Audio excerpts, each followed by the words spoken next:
Hari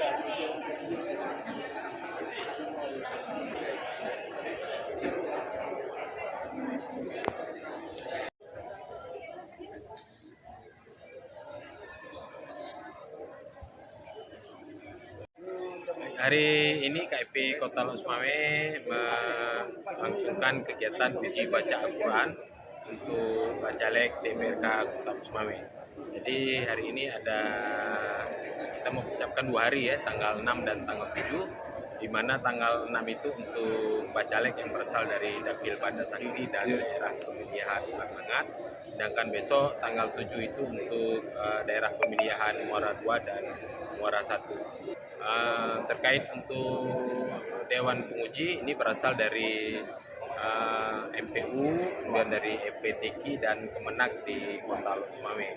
Untuk yang terkait mengenai aspek nelayan ini ada 3 aspek yang akan dinilai oleh Dewan Juri. Yang pertama itu adalah falsafah, yang kedua tajwid, dan yang ketiga tentang adab, bagaimana memperlakukan Al-Quran. Jadi minimal nilai yang harus diperoleh oleh Bacalek ini 50. Jadi kalau 50 ke bawah itu kita anggap tidak mampu dalam uji baca Al-Quran.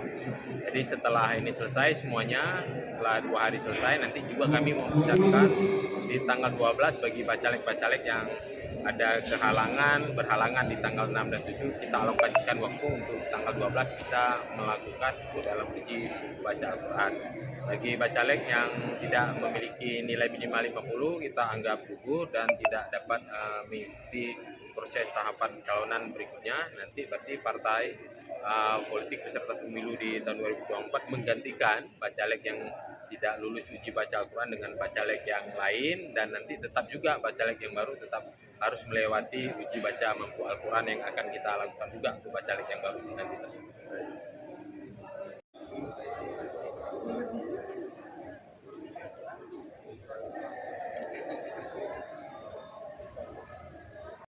Hari ini kita sedang melakukan pengawasan uji baca Al-Quran caleg DPRK, bakal calon anggota DPRK Kota Lok Sumawe di Dapil 1 pukul 12 siang.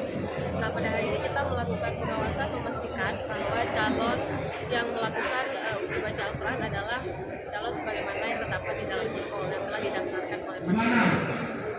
Kita juga melihat segala mekanismenya, prosesnya step by step, langkah-langkah yang dilakukan oleh KIP sudah sesuai dengan peraturan yang